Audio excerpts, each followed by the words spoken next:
Good morning, everyone. Good morning, everyone. Good morning. Good to see you all.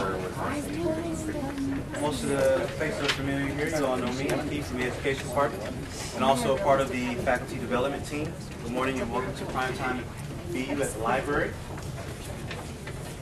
Primetime is a collaborative project between the Friends of the BU Library and many offices on campus that celebrates learning beyond the classroom and the experiences and accomplishments of faculty, staff, and students. Faculty last call, have you received an exceptional research project that requires significant library research? The Friends of the BU Library are accepting applications for the $250 library research prize. The due date is February 15th. There is information on the library website, on the display in the library, or you can ask one of our friendly librarians here for more information. On Thursday, February 21st, we'll welcome Emily Stroud for an International Study Abroad Spotlight entitled Hakuna Matata, the South African Way. She'll share her discovery of how stereotypes of other countries blind us from seeing how beautiful different lifestyles can be and seeing God move in different ways than our sheltered U.S. experience allows. Sounds like a good topic. Today we welcome Rasmussen and Swenson from the Education Department as they share a rapid-fire exchange of teaching tips on a wide array of topics for all disciplines, class sizes, and levels entitled Top 21 and a Half Teaching Tips. Let's welcome them this morning. I wonder if we need a theme song or something. I'm not sure what we need exactly, but thank you so much for being here. I really appreciate you sharing your precious time, and I know it is really precious. Jay Rasmussen, I teach in the Ed Department. I work primarily with what we call Block 2, so I'm training teachers right before they hit student teaching time. Also Faculty Development Coordinator, and then at the grad level, I'm Director of a Master's in Ed program, and then teaching that program as well. So it's a fully online program. Dan will introduce himself in a second here. I think a lot of the tips that we're going to share today really come out of our philosophical beliefs about teaching and learning. And I wanted to share a quote with you that, for me, I think really captures a lot of what I believe, about teaching and learning. So Dan, if you want to introduce yourself then too. Dan Swenson. This is my fifth year here at Bethel University. I teach out of the Education Department, and my main focus there is I work with educational technology and also with the middle level education. At the grad level, I'm the director of the International Baccalaureate program, which is also fully online. It's a certificate program here. And I'm also fortunate to have taught a couple courses outside of the department. One course I teach is the MAT 207, which is the statistics course. A lot of nursing and business majors take that. And I also work with Jack Netland teaching the NAS Physics, which is the 104D course. And that's a quote that sort of summarizes sort of one of my view of education in a nutshell. You should have a copy of our handout here. And what we'll be doing is we're going to work through 11 different general areas. So the first thing we'll take a look at is course planning. We'll look at community building, use of instructional strategies, and so forth.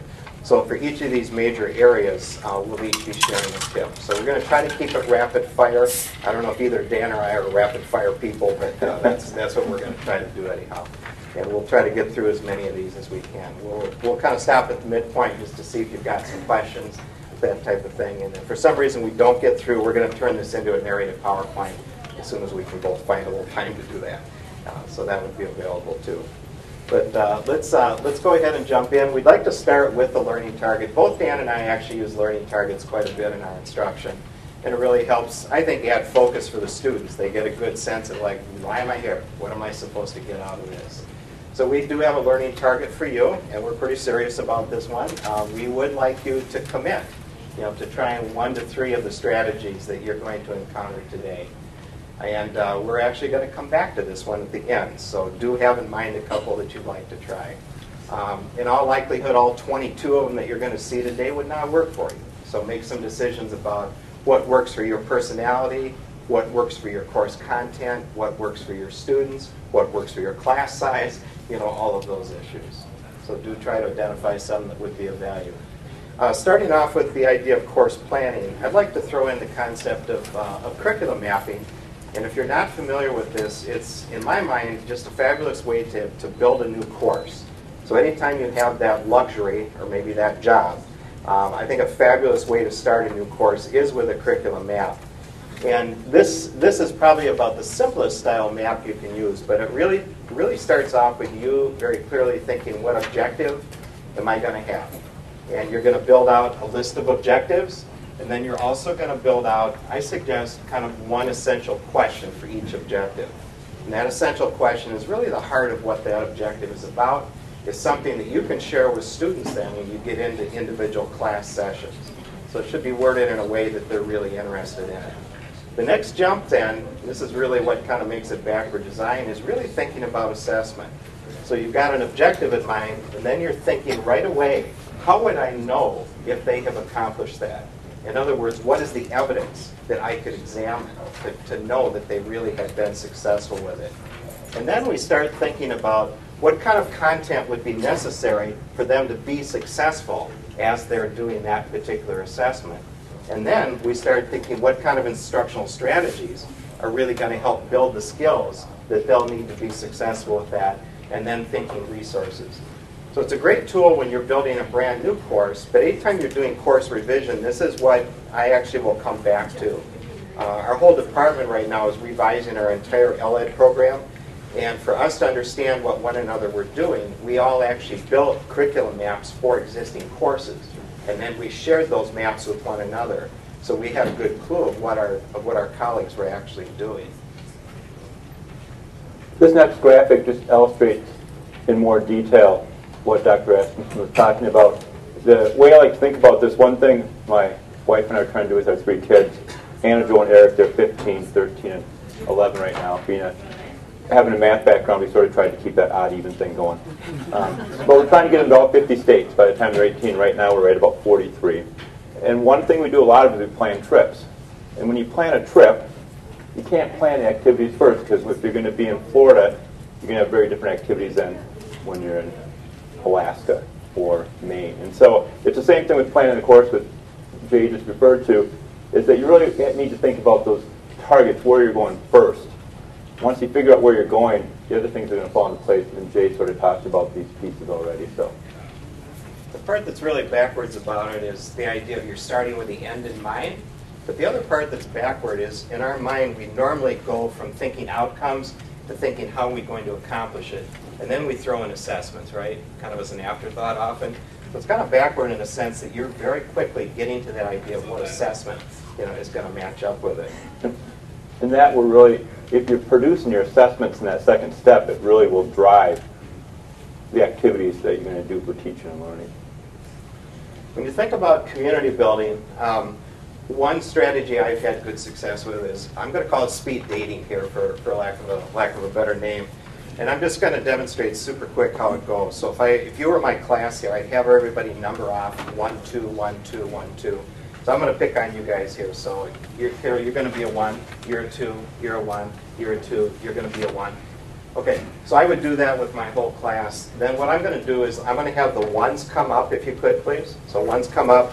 They're going to be in a central area here. Now, I've had classrooms that are so tiny, I've got to go find somewhere else to do it. They're going to be back to back. Okay, so they're going to be back to back. Okay, let's put you right in there.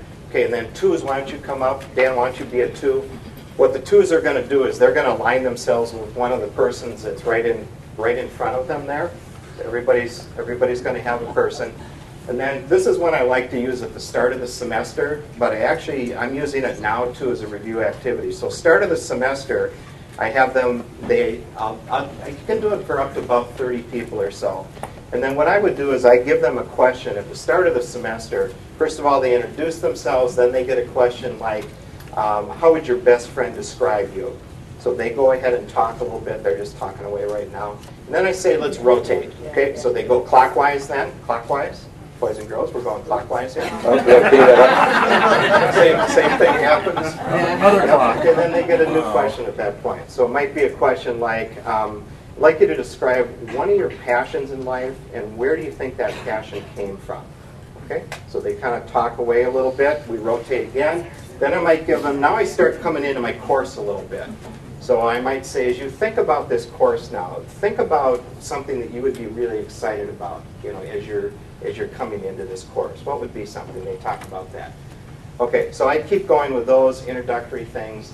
Right now we're into week maybe 3 or 4 of the semester. Now I'm using it as a review thing. So if I just taught a bunch of stuff, it's going to be the same format. They kind of know what it is. But now I might say to them, we've been studying lesson planning. I'd like you to talk now about some different ways that you could build an anticipatory set. Okay, talk with your partner. And then they both exchange on the same topic. Okay, then I'm going to give them a second question. Usually I run about 5 questions or so. It's a pretty adequate amount. I love doing it in the middle of class or at the end of the class because it gets them up physically. And class has a whole different feel when you do this for some reason. I have no idea why, but it just takes on a different dimension. So people are closer and they're not in their little comfortable routines in some way. So thanks. Okay, appreciate it. Okay, so that's speed dating. So this is sort of builds on that way to think about building community within your class, and this is based on the work of Peter Block, and also Jane and I have talked a lot about this as well as what this looks like in the classroom. But thinking about ways that you can actually build community. And this is going to, when we talk about bringing in collaborative group work later, sort of ties right in with that. But Block sort of thinks about 7 questions based on these categories. There's only 2, 4, 6 categories, but one has a couple questions that go with it. And just let me throw out a couple of the ideas what these questions are, and then we'll talk about how you might use them. But one is under possibility. What does success look like for you in your class? And these are questions that the students are answering, right? Thinking through these. A second one is, what doubts and reservations do you have about this class? Under commitment, what promises are you willing to make to your peers in order to shape a healthy class environment? And under gifts, what gifts and talents are you prepared to share to make this class better? Thinking about, because sometimes if the students come to class, and I remember back in my undergraduate days, there were some classes that you feel that way too. You come to class and sit in the back and think, okay, what do you have for me, right? Whereas you really want to think of your class as a community, right? That the teacher and the students have things to bring to make the class better. And one way I sort of start this is I do it online. It's a pre-class survey they take. And so, because our class time is very valuable, and I want them to think about some things heading into the class. I want to sort of have them thought through some of these questions. So I post a variation of either 5 to 7 on a questionnaire that they fill out before the first day of class, and then sort of getting them to think through them. And then sometimes, depending on the class, we do spend some time initially sharing some of this material with some of their classmates, especially if I'm moving into some type of collaborative group they're going to be with. But it's very effective, I think, from the standpoint of having them sort of switch their perspective on how they're approaching the class from what is in it for me, and sort of shifting gears to thinking about, what do I have to bring to the class? How can I make this better? How can I build a community that sort of improves the atmosphere so everybody can sort of raise their level of engagement and learning? You could shoot Dad an email if you'd like to see the questions he uses. I use the same series actually at grad level. We'd be happy to share exact questions too, but they're based on Block's work. When it comes to instructional strategies, I'm going to pick up on just one real small one here, but it's the use of something called Jing, and probably quite a few of you are familiar with it. But Jing is a screen capture tool that's free. So you've got the address for it right at the top. And I like to use Jing anytime that I want students to see a process or a product that I'm asking them to be involved with in some way.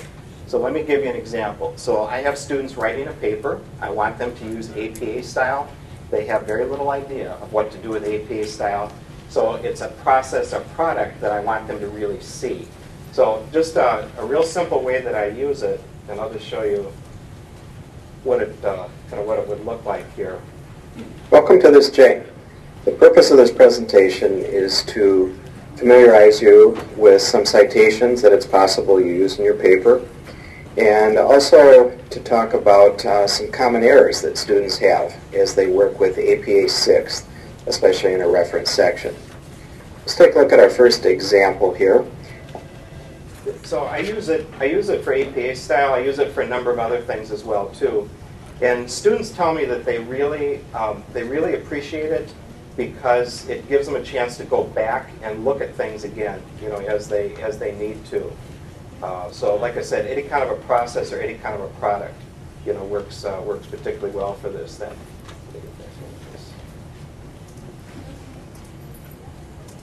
So we're going to move into talking a little bit about flow theory. This is going to be a tough one to try to summarize just in a minute or two. But the basic idea is thinking about times where you experience flow.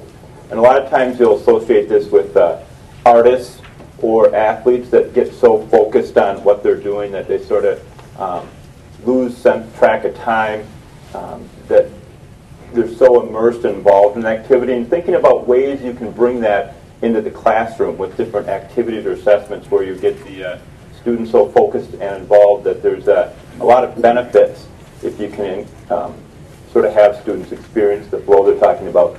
Generally, this is based on the work of Mihai Csikszentmihalyi, I think is sort of how you pronounce his name. Mihai, sorry. Mihai. And it depends on the book you look at. I think that he's written a number of books, but you might summarize sort of what he's talking about in, Jay put this together, sort of bringing it down to 4 different elements you might think about when you're experiencing flow. And it doesn't mean you have to have all 4 of these. You may have 2 or 3, but generally you have a better chance of experiencing flow if you have more of these elements present. And just because you have the elements present doesn't mean that you're going to experience flow either. But generally, these are the elements that you associate with flow. And this was done, they've done experiments, I think initially they had 100,000 participants around the world, that they actually put beepers on them, and they would beep them maybe 7, 8 times a day, and have them record what they were feeling, what they were doing, what they were thinking, and sort of put this together. And since then, they've added more to that. But the interesting thing about it, this sort of is common regardless of whether you look at age, culture, background. And so it's sort of something that sort of all people experience regardless of all those different features. Now, the way to bring this into the classroom is think about how can we build assessments or how can we build activities that have these different elements. And thinking about this sort of ties back before, but clear goals, giving clear goals, immediate feedback. It sort of talks about some of those learning targets you talked about before, but that feedback loop, right, that the feedback has to be fairly immediate. You want to have things that match the challenge and the skill level, so you're pushing students, but not too far.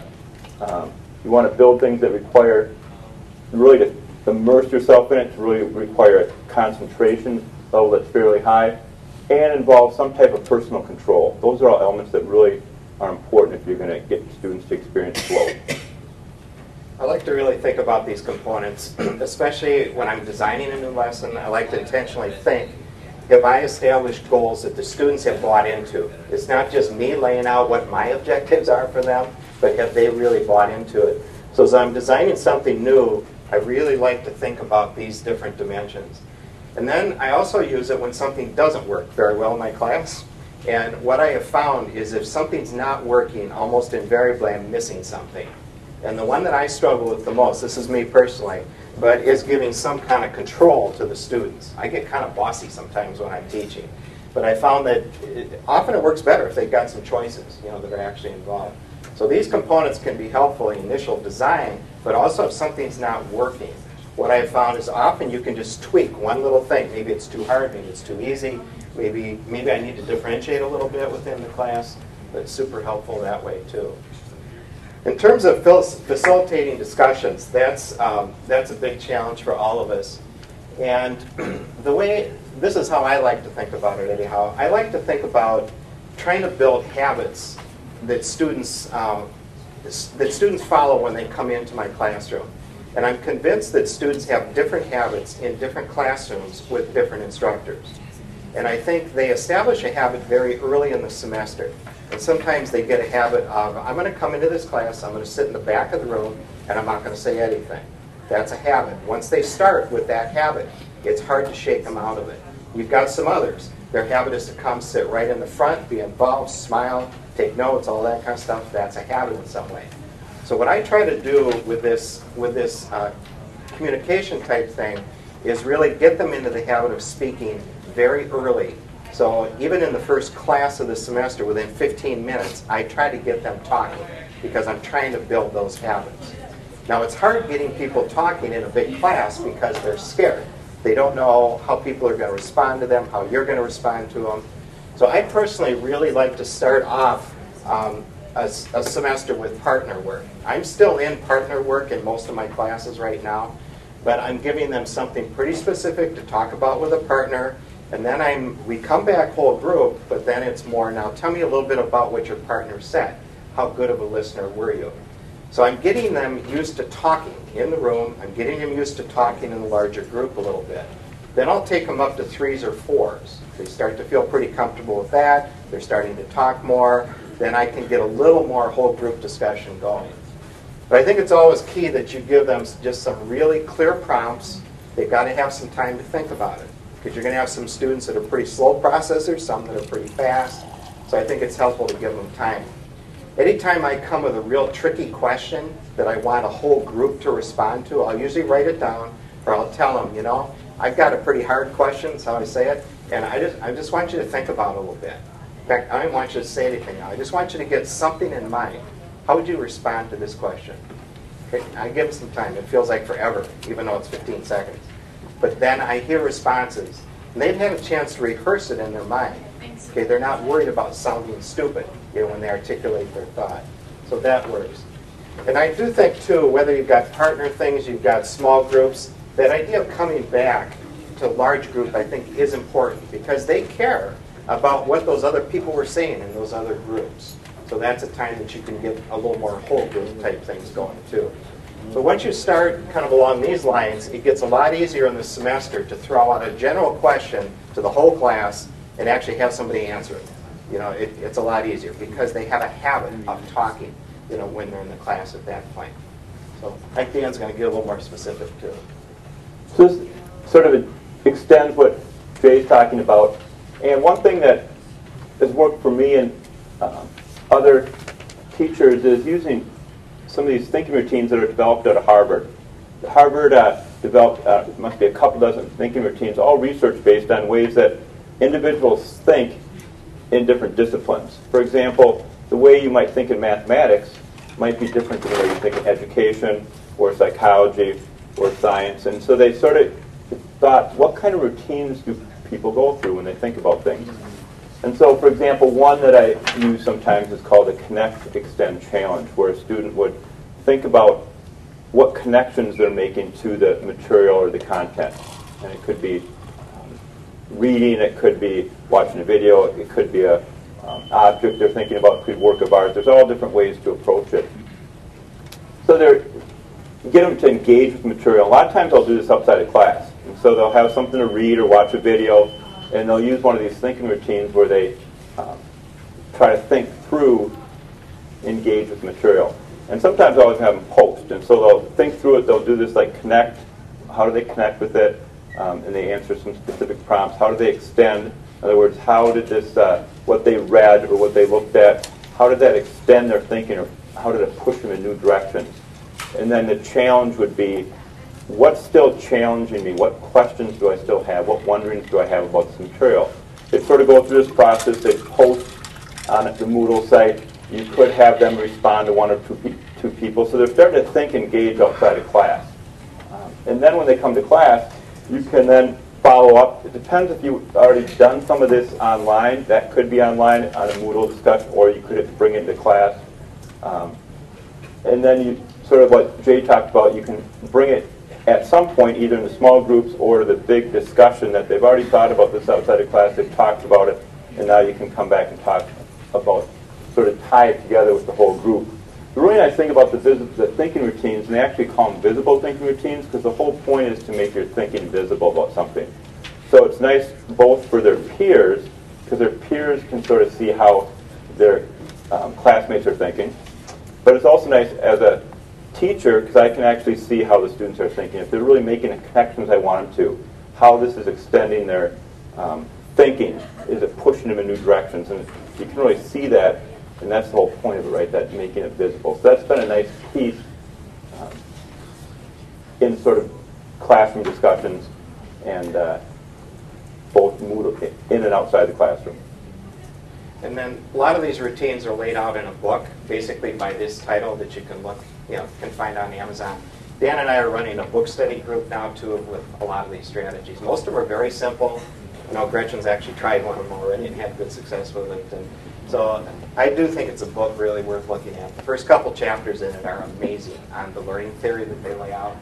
Really some good stuff there.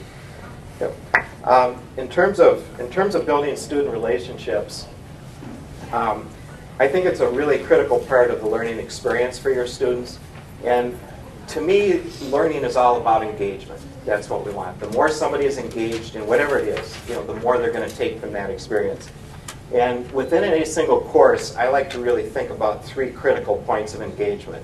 The one that's really obvious that we always think about is like the content. I mean, we want them engaged with the content. So we think about that. And then I think we've got to also really think about how are we building engagement with the colleagues, with their colleagues in that class setting. Because often if we can build those connections and get them talking about what it is that they're learning, we've all of a sudden added a whole new avenue for them really to learn. So it's not just that we're trying to make little friends out of our students here, but we're trying to set up some kind of a structure where they can be talking and thinking together, about what the course content is. For some students, that is powerful, that ability just to talk about what it is that they're learning. But I also want engagement to take place with the instructor as well, too. I mean, I do hopefully have something meaningful to offer. So I'm going to try to be pretty intentional about how I build that engagement as well. Those are the 3 areas. For me, I think that a lot of the strength of a teacher comes out of the relationships that you can build with your students. And I think when you're standing in front of a class, maybe you've got a class of 20 or 30 or 50 or whatever, I think the instructors that are the most effective ones are ones that have been able somehow or another to really connect with each individual that's there. And if you've been able to build those relationships, and it takes time and energy, when they see you in the front, it's almost like they've got a conversation going on with you because they're connected in a personal way with you. Now that doesn't come by happenstance. It takes a lot of work. For me, just one real simple thing I try to do is I always try, if I can, to get to a class early. Okay, now hopefully nobody's right in front of me. That happens a lot of time. But I try to get to class early. And I try to get all my stuff set up, and I try to be ready, so when the first students start walking in, I can talk with them. Okay? The class becomes about them at that point, not me trying to get my stuff ready, trying to get my act together to be ready to teach. And it's amazing how they notice that. And students will actually start to come a little bit early to class sometimes, just because they can have some type of interaction that's going on. Now that's a tough one. When you follow somebody and you've got gigantic classes, it's a lot harder. But it is about, I think anyhow, those 3 points of engagement. Yeah. So my idea talks about that last one. Jay talked about the engagement with the instructor and the student.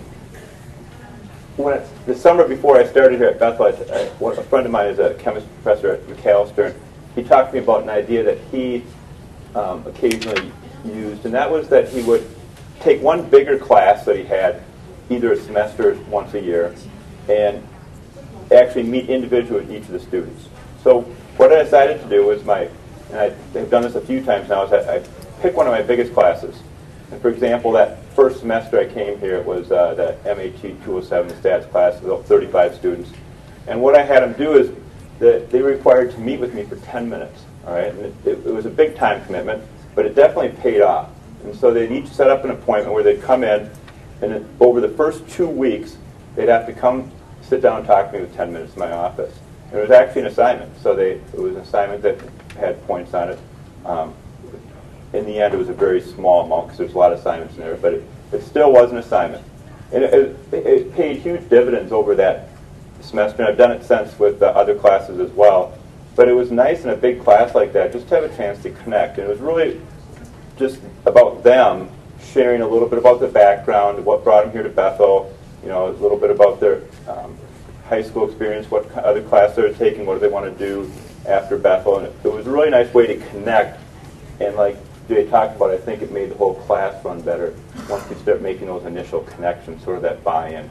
And sort of they know that you're someone who cares about them and beyond just a student, right? That it's there's a relationship there as well. When they show up in your office, what do you do? What do you say with them? How do you handle that chat? Just curious. Well, it's different. I mean, it's different with every student, but generally I just introduce myself, real quick introduction, but then just ask some questions about them, sort of start. A lot of times I'd start with the question, so, you know, sort of neutral questions like, what's your major, why are you taking this class right now, things like that, and then talk a little bit about why they're here at Bethel. And just generally it helps to start with questions that are fairly neutral, and then sort of see where the conversation went. All the conversations look different, but it was just a chance to connect and talk to the students, especially in a big class, because it's hard when you have 35 students there to really get to know their names and find a little bit about them. So that's been helpful. I just wondered, in a content class, like, how did you tell them about this is what we're going to do? Just the first day of class. Yeah. So I would just took a minute to talk about why we're doing it, and that they would just had to set up an appointment. I just passed the sheet around, everybody signed up for a time, and then sometimes I'd shoot out a reminder. But generally they'd sign up, write in their calendar, and they would just show up. There was you might have maybe 2 or 3 out of 35 that needed a reminder. They missed the meeting or something, but it works pretty well. But it is very time consuming, so I would generally just pick one. I'd do it once. You know, I've just done it a few times over the last 5 years, but I generally pick one class that was bigger, that I want to take the time to connect with the students. With faith integration, it's something that we all think about and is valuable to us. I like to operate, in all my teaching actually, I like to operate with this principle, that whoever does the most work really learns the most. And unfortunately, oftentimes it's kind of me that does the most work for a class, and I learn a lot. But more and more, I'm just haunted with this idea of how can I get them doing more work than I'm doing. And usually if I can do that, they wind up learning a significant amount. And I feel this really holds true with faith integration too. So many times, I feel like I'm trying to lay out, you know, how a particular topic, how faith integration really weaves into that. For example, one of the subject areas I work with is measurement and assessment. So for years, I would do my nice little devotion on what kind of biblical principles do you see that relate to assessment in some way. And I had my little devotion put together and thought about it a lot, and I kind of unpacked it pretty well. And then I said, you know, let's get them working with this. You know, why should I do all the work? So I've turned it over to them. And I use it as forum discussions so they can really think deeply about it. But this is one of the responses I got. And I'm convinced I'm seeing stuff from them that's better than anything that I ever produced, you know, when I was doing my little devotion. So I like to put a lot of faith integration things right back on them. And then we process it, you know, what they're coming up with and ways of thinking about it.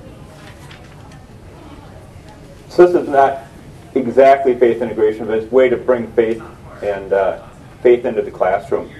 When people ask me, you know, if I meet someone at a gathering or a get-together, you know, the question always is, what do you do? And I say, I'm a professor at Bethel University, and I always ask, so what's one of your favorite things? What do you like about it? And I would always have to say that my top 3 for sure is student-led devotions. And I've done this actually since my first year, so I've done it 5 years. And what I'll do is first day class, I'll ask the students that they can sign up.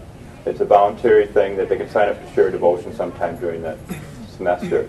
And generally what I have, it varies with the class, but generally I'll have about 50% of the students sign up and say they're willing to share a devotion. They can either put a yes, no, or a maybe. And you get a lot of yeses, a few maybes, and a lot of the maybes eventually change their mind and move to a yes once they see a few and see how it goes. But it's really varied over the years. And they go anywhere from 30 seconds sometimes. Most of them are on 2 or 3 minutes. And then I sort of try to cap it at 4 minutes, 4 to 5 minutes. And it's amazing what they share. You know, sometimes they're in a book group and they'll share a little bit about what they're talking about in their book groups. They might be in a Bible study and sort of share something they're talking about there. Others just share part of their testimony. Other students will, there's just something on their heart, whether it's, something here at Bethel or in a larger community that they want to share. But they're often very challenging. They'll challenge their peers in a very respectful and meaningful way. They're always very relevant. And it's really been a great part of all my classes. And generally, over a 14-week class, if you have, a class like 35 students, you get about half the students doing it. Works out because then you have, ends up being about once a week. So it's a really nice addition to the class. And I think it is a great way to build community and bring faith in. Well, let's open it up to any kind of quick questions. We have a whopping 7 or 8 minutes here, so pretty quick on the questions if you have it, or comments at all too. And Dan and I are more than happy to talk privately about any of these things. I have a question about the 10-minute chat. How does that work differently from just meeting? I mean, with conferences, I know with conferences you have something that you're already talking about, and it's usually something that's happening in that class. But is it? Can you weigh the the difference between a 10-minute chat and a 10-minute conference? To me, it seems like the chat is just about getting to know them as a person. Your conference, I know you're writing conferences specific to the writing. My hunch is that you've already got enough personal connection with them because of the conference time already. I would tend to use the chat a little more when it's a bigger class. You just feel like you're not connecting terribly well with them. That would be more when I would tend to use it. That'd be my take on it. I'm actually going to start using some 10-minute chat. I like the idea a lot. Yeah, like if you have smaller classes, the connections happen just easier, but just based on the format of, for example, the statistics class, I thought, sometimes it's harder to connect in a class like that. You have 35, so that just felt like a good way to connect. But if you have things like that are happening, you're already making connections in different ways. That's why I always would just pick one class, per year where I thought it might be a good way to do it, where they might not happen as naturally. Okay, yep, Jason, sorry.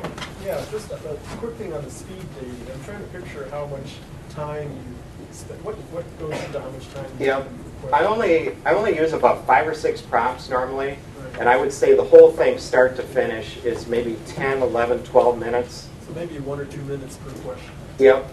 And often, you need an even number, so often I wind up being in it if I have an odd number, which I like, because I get a sense of how long I should go with it. So it depends on your question. When you think they're done responding to it, you just go to the next one. Yeah, but you want to keep it moving. You want to keep it moving. They absolutely love it, and it really it has a different feel to the class after. I don't know what it is, but yeah, it's a great review activity too. So, okay, Dan? Good one.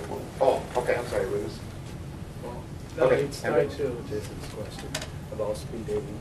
How do you get them to respond to the questions you ask? I mean, let's say, well, this is a class of 40.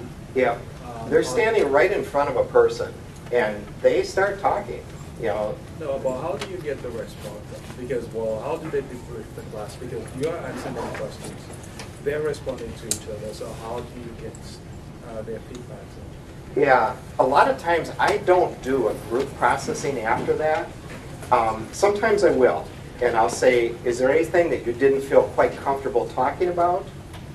And we can get into that. Or is there any questions that came up, some things that all of a sudden you felt unsure about when you had to talk about them?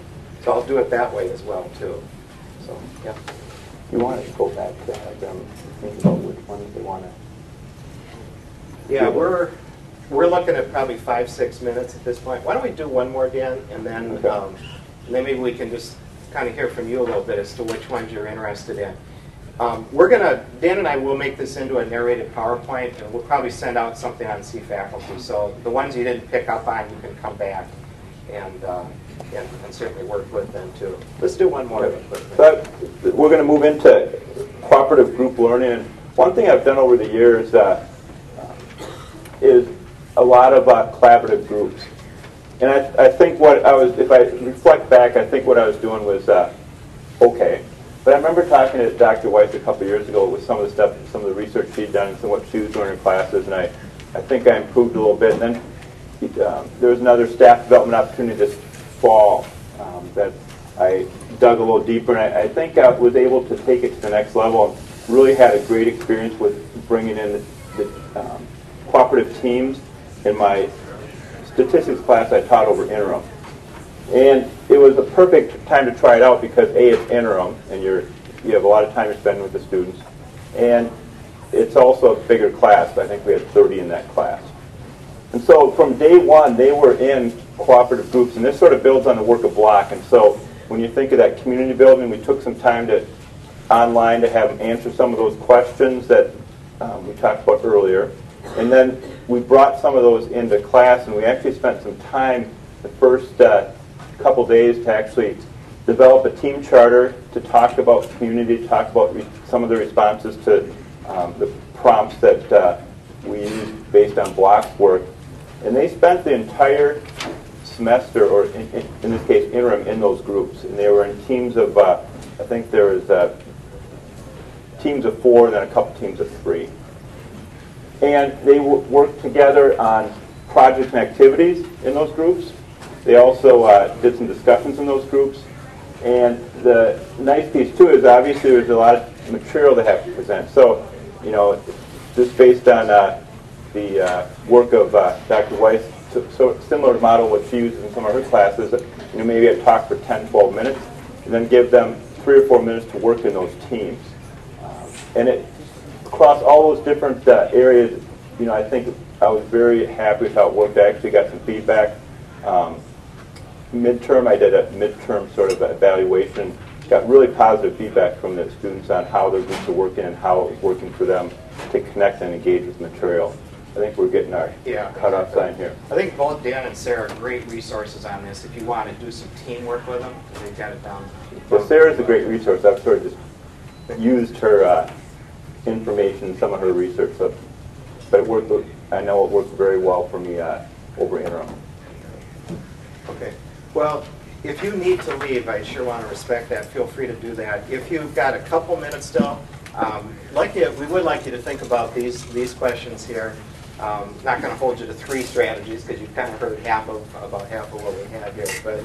But if you do have time, think about maybe 1 or 2 of the strategies that you would like to try, and then I would like you to articulate why does it fit you. I think that's really important to think about on any strategy. Why does it fit your students, especially are they freshmen, sophomore, where are they at in things, and how does it fit your discipline? Okay. So if you could pair up maybe with 1 other person, maybe 2 other people, and then just talk through what you've heard so far. You know, sounds really good. And then we are going to put this up as a narrated PowerPoint. As soon as we can get it together is what it'll be. And you've seen about half of it, actually. This was a super hard thing to time. But hopefully you'd be interested in the other half of it as well. So, and thanks again for coming. And go ahead and talk, but feel free to leave if you need to as well.